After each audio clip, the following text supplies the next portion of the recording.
Hello everyone, welcome back to my channel guys. आप सुन रहे हो love is life. Love is life के प्रीवियस पार्ट में आपने सुना कि जो हमारी सौम्या रहती है उसे पता चलता है कि एमके का एक्सीडेंट हुआ रहता है, जिसकी वजह से वो 2-3 महीनों से इसके पास सौम्या के पास मैसेज नहीं करती।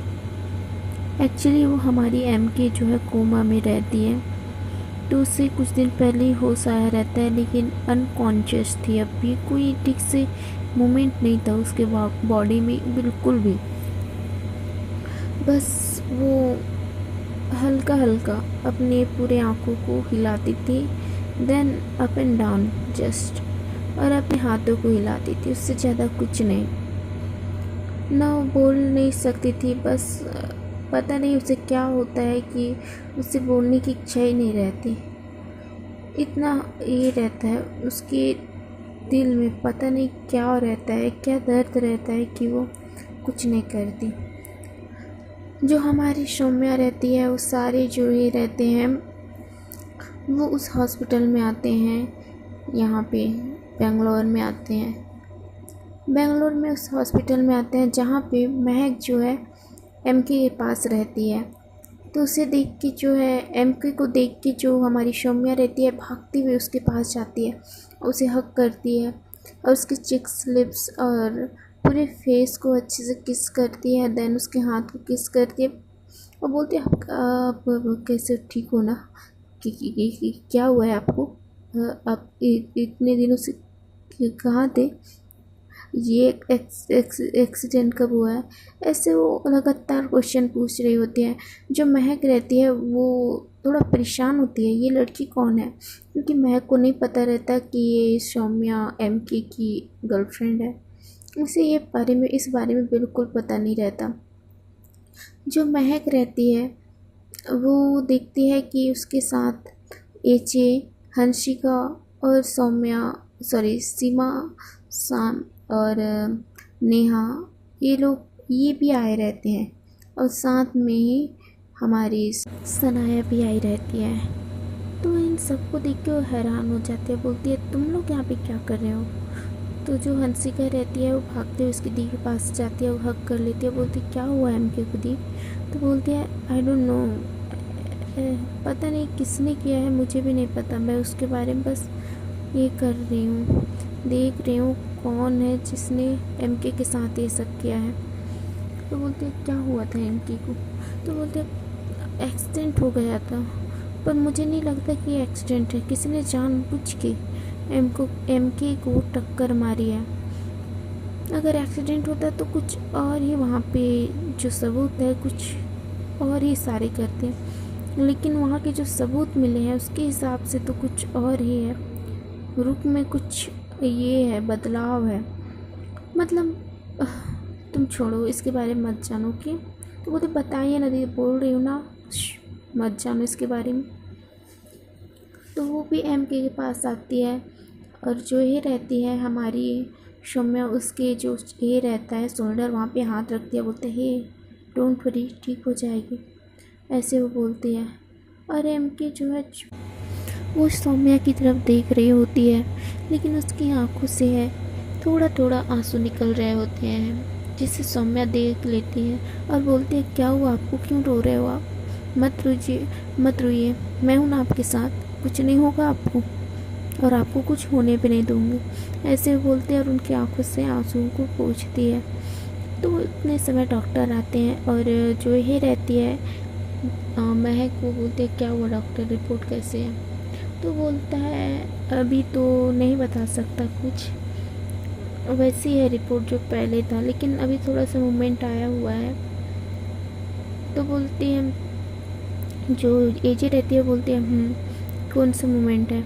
तो बोलता है डॉक्टर कि अभी थोड़ा सा अपने हाथ पैरों को हिलाती है, मूवमेंट तो इनमें बना है, और प्लस आँखों में हमारी बातों को सुनने, सोचने की, समझने की क्षमता अभी भी है इनके अंदर, ऐसे जो है वो डॉक्टर बताता है। तो एमके बोलती है, सॉरी महक बोलती है, तो एमके का जो पूरा बॉडी ट्रीटमेंट है उसे स्टार्ट कर दो, मैं नहीं चाहती कि एमके इस हालत में रहे, मुझे एमके चाहिए किसी भी हालत में। जिंदा चाहिए मुझे। अगर इसको कुछ भी हुआ ना डॉक्टर, तुम देख लेना। ऐसे बोलते हैं तो डॉक्टर बोलते हैं, आई नो मैम आपके लिए एमके कितना इम्पोर्टेंट है, बट आप हमारी भी समझ लीजिए कुछ। हम कोशिश कर रहे हैं लेकिन हो नहीं रहा है, ये आप समझ जाइए प्लीज़। ऐसे वो कहने लगता है। तो एमके की ओर जो है महक देखती है, बोलते हैं, आपको पता है डॉक्टर, ये करीबन 2-3 महीने से यहाँ पे पड़ी है बेड पे। मुझे इसको ऐसे देखकर बहुत ज़्यादा गंदा फील होता है। ये मेरी बेस्ट फ्रेंड है, best friend for ever. But best friend से भी ज़्यादा मैं इसे अपनी सिस्टर मानती हूँ। अगर इसको कुछ भी हुआ तो मैं खुद को बिल्कुल माफ़ नहीं कर पाऊँगी। ऐसे वो बोलती है। तो वो जो डॉक्टर रहता है वो बोलता है, आप चिंता मत करिए, ये ठीक हो जाएंगे। बस जिस ट्रीटमेंट के बारे में आप बोल रहे हो वो तो मैं कल ही स्टार्ट कर सकता हूँ। वैसे भी आज शाम हो गया है तो कल से इनका वो ट्रीटमेंट स्टार्ट कर दूँगा। ऐसे वो डॉक्टर बोलता है, वहाँ से चला जाता है। जो एमके की तरफ जो है जो देखती है, सॉरी एजे देखती है, और फिर महक की तरफ देखती है, बोलते हैं क्या हुआ, कौन सा ट्रीटमेंट के बारे में बात चल रहा है। तो एमके की तरफ देखकर जो ये रहती है हमारी एजे, वो महक को पूछती है। तो महक बोलते हैं यहाँ से चलो बाहर। उसके बाद वो एमके के साथ एजे के साथ बाहर चली जाती है। और महक बोलते हैं एक्चुअली इसके सर में चोट लगी है। सर में तो कम लगी है लेकिन पूरे बॉडी में ज़्यादा चोट लगी है। तो इसको रिफेयर होने में कम से कम 3 महीने तो लग ही गए हैं। लेकिन मैं नहीं चाहती कि ये ऐसी रहे। इसकी जान पे बनी आ रही है, बात बन रही है। इसकी जान बहुत ज़्यादा खतरे में है, इसलिए मैंने यहाँ इस हॉस्पिटल में कुछ बॉडीगार्डों को अब यहाँ पे बिगर यूनिफॉर्म के यहाँ पे ज्वाइन करने के लिए बोला है। अब पता नहीं क्या होगा। तो मुझे एमके की जान की बहुत ज़्यादा फिक्र हो रही है एजे।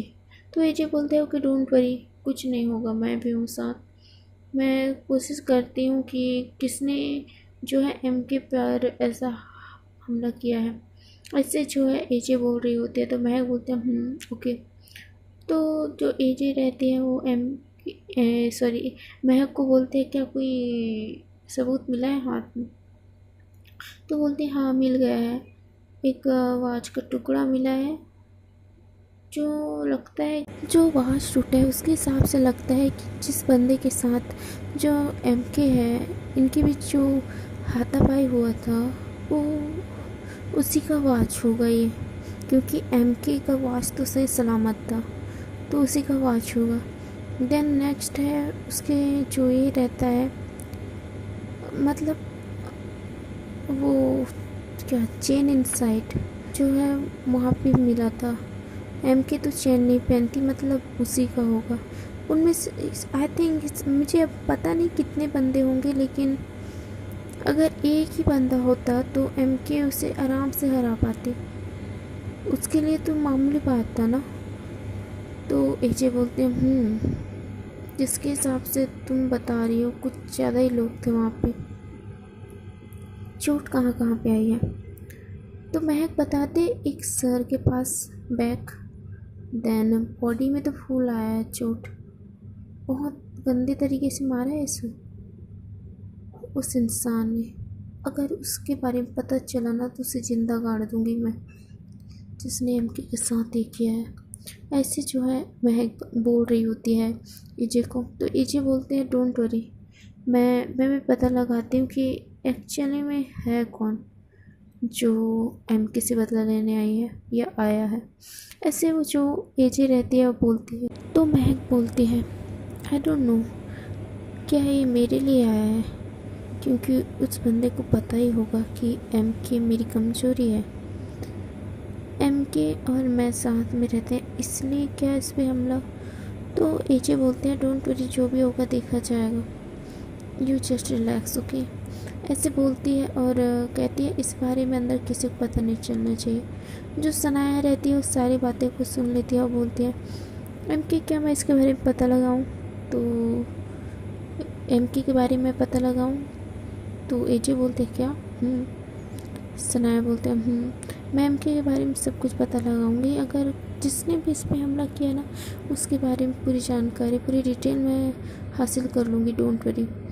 तो एजे बोलते हैं ओके देन विच स्टार्ट हो जा। तो बोलते हैं डोंट वरी, मैंने कुछ अपने लोगों को लगाया इस चीज़ के लिए।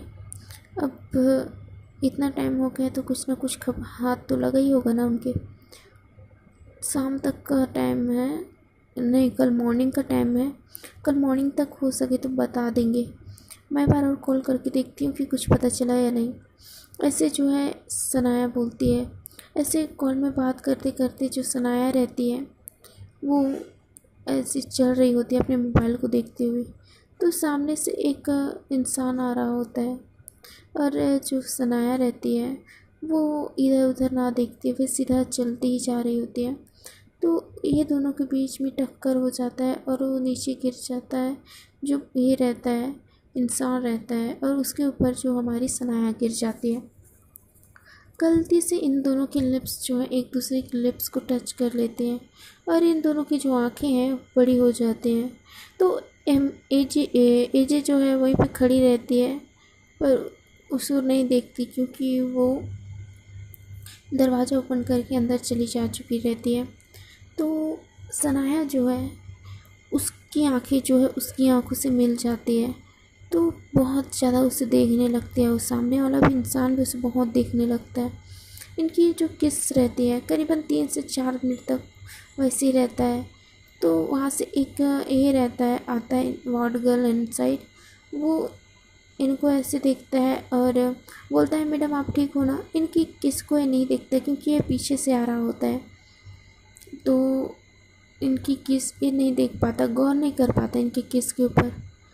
तो ऐसे वो बोलता हुआ भागते हुए आता है तो जो ए रहती है सनाया रहती है वो उसके लिप्स से अपने लिप्स को दूर कर लेती है और खड़ी होने की कोशिश करती है। लेकिन जो उसका पैर है उस इंसान के पैर के नीचे रहता है तो फिर से उसी के ऊपर गिर जाती है और फिर से उनके लिप्स का दोबारा टच हो जाता है। तो वार्ड गर्ल जो रहता है वार्ड बॉय जो रहता है हॉस्पिटल का वो बोलता है मैम आप ठीक हो ना, ऐसे बोल के फिर उसके पास जाता है। तो जो ए रहती है सनाया वो अपना हाथ देती है, बोलती है प्लीज़ खड़ी कर होने में हेल्प करो। उसके लिप्स से अपने लिप्स को दूर करती है, वो सीधा खड़ी हो जाती है और सामने जिसके ऊपर सनाया गिरी रहती है उसकी तरफ देखती है तो वो एक लड़की रहती है। उसके यूनिफॉर्म से पता चलता है कि वो एक डॉक्टर है। तो जो ये रहता है वार्ड बॉय वो कहता है मैम आप ठीक हो ना। तो उसे हाथ देता है और बोलता है मैम आप ठीक हो ना। तो बोलता है जो हम वो डॉक्टर रहती है वो बोलते हैं हाँ मैम ओके। तो वो एक्चुअली वो वहाँ की एक डॉक्टर रहती है और जो हमारी एमके रहती है इसी की पेशेंट रहती है, उसी को देखने के लिए डॉक्टर आई रहती है। तो जो सनाया रहती है उसकी तरफ देखती है आई एम सॉरी एक गलती से हो गया था वो एक्चुअली मैं कुछ कॉल कर रही थी। ऐसे वो हकलाने लगती है और बोल रही होती है। तो शीतल उसे बहुत प्यार से देख रही होती है, उसकी आँखों को बहुत ज़्यादा प्यार से देख रही होती है और उसके ऊपर से उसका नज़र ही नहीं हट रहा होता है, उसे बहुत ज़्यादा प्यार से देख रही होती है। तो जो यही रहती है सनाया वो नॉन स्टॉप बोलती रहती है और जो वार्ड बॉय रहता है वहाँ पे खड़े रहते हैं। तो जो डॉक्टर रहती है वो अपने हाथों से इशारा करके उस वार्ड बॉय को वहाँ से भेज देती है। पीछे से एक ये आती है नर्स भागते हुए आ रही होती है और बोलती है डॉक्टर शीतल। तो जो डॉक्टर रहती है वो पीछे मुड़ती है तो बोलते हैं डॉक्टर शीतल अभी एक न्यू केस आया है, प्लीज़ इमरजेंसी है, जल्दी चलिए। ऐसे जो है उस डॉक्टर को जो एक नर्स रहती है वो बोलती है। वो नर्स जो है हेड नर्स थी इसलिए उसकी बात सुन के जो यही रहते हैं डॉक्टर शीतल वो बोलते हैं ओके डोंट वरी मैं आ रही हूँ। ऐसे बोल के वो भागते हुए वो भी चली जाती है। एक्चुअली में जो डॉक्टर रहती है जिसके ऊपर सनाया गिरी रहती है उसका नाम था नाम तो बोल रही हूँ यार, उसका नाम था डॉक्टर शीतल। शीतल जो है एक डॉक्टर थी, उसी हॉस्पिटल में डॉक्टर थी। वो जो है उससे टकराने के बाद उसे बहुत प्यार से देख रही होती है लेकिन नर्स के इतना ज़्यादा बोलने की वजह से वो वहाँ से चली जाती है भागते हुए। जो सनाया रहती है उसकी तरफ देख रही होती है, बोलते यार ये लड़की मुझे इतनी अजीब नज़र से देख क्यों रही थी, ये लड़की पागल तो नहीं है ना, डॉक्टर किसने बनाया इसे। डॉक्टर की जो सर्टिफिकेट है ये कोई ओरिजिनल है या ये है फेक है, फर्जी है, ऐसे बोलने लगती है। और एक प्यार से स्माइल करते बोलती है यार इसके बारे में क्यों सोच रही हूँ। कहीं ना कहीं वो उसके बारे में सोच रही होती है सनाया जो है डॉक्टर शीतल के बारे में, और बोलती है चलो जिस काम के लिए मुझसे तो पूरा कर लो।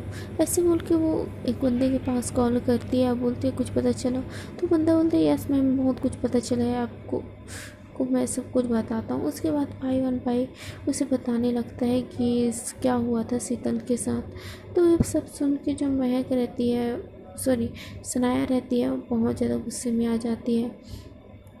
जो महक रहती है वो भी उसी समय उस रूम से बाहर आई रहती है और उसने सारी इनकी बातें जो है सुन लेती हैं, लेकिन उस सामने वाले बंदे की आवाज़ बिल्कुल नहीं सुन पाता, क्योंकि उसकी जो ये बातें जो हैं चुपके हो रहा होता है, लेकिन हेडफोन लगाए रहते हैं। जो ये रहती है सनाया अपनी बातें कंप्लीट करके जो है पीछे की ओर देख रही होती है, लेकिन पीछे देखते तो कोई नहीं रहता, क्योंकि जो ये रहती है एजे वो वापस चली जाती है, क्योंकि उसे पता रहता है कि सनाया उसे सब कुछ बताएगी। वो जाती है और रूम में जाकर बैठ जाती है। इनके बीच बातें चल रही होती है, जो सनाया रहती है उन बातों को सुनकर बहुत गुस्से में आती है और बोलती है वो इंसान है कौन, आखिरकार किसने एमके के साथ ऐसा बर्ताव किया है, मुझे उसके बारे में हर एक डिटेल चाहिए। वो सारी जासूसों को ये बात कहती है तो सभी बोलते हैं इसमें हो जाएगा। उसके बाद सनाया जो है वो भी उसी रूम में चले जाते हैं जहाँ पे एमके जो है बेहोश रहती है, एडमिट हुई रहती है उसी हॉस्पिटल में। तो एमके के पास जाती है, उसके पास खड़ी होती है, लेकिन कुछ नहीं बोलती, क्योंकि वो जानती है बोलना मुनासिब नहीं रहेगा, इसलिए वो बिल्कुल नहीं बोलती। वो चुपचाप सुन रही होती है।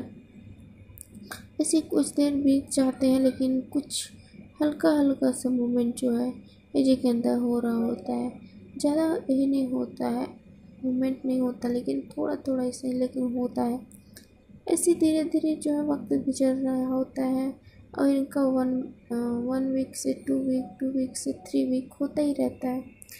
इतने होने के बाद जो एमके रहती है धीरे धीरे वो भी ठीक हो रही होती है, और जो सनाया रहती है उस बंदे के बारे में हर चीज़ पता लगा लेती है और एजे को सब कुछ बता देती है।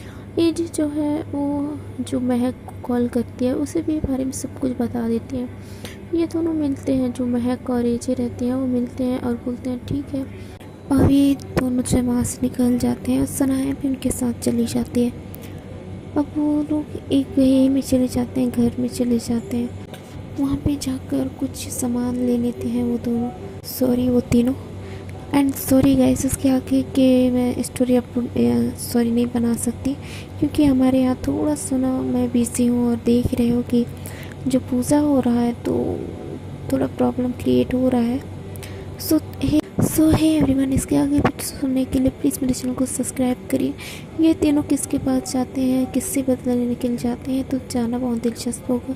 और मैं आप लोग को एक बात बताना चाहती हूँ कि जितने लोगों ने भी मुझे इंस्टा में फॉलो किया है उनको मैं एक बात बताना चाहती हूँ कि मैंने इंस्टा डिलीट कर दिया है। तो आप लोगों को जितना भी मेरे पास मैसेज करोगे, कुछ भी करोगे, आप लोगों को मेरी आईडी नहीं मिलेगी तो वहाँ पे कुछ मैसेज भी जाएगा तो आप लोगों को रिप्लाई नहीं मिलेगा। तो प्लीज़ सॉरी यार, ये मैंने किया है उसके लिए आई एम रियली सॉरी। और स्टोरी बस इतना ही, और जो है आगे के एपिसोड मैं कल डाल दूँगी, क्योंकि आज बहुत ज़्यादा आवाज़ हो रहा है, शोर हो रहा है। Then thank you so much and bye.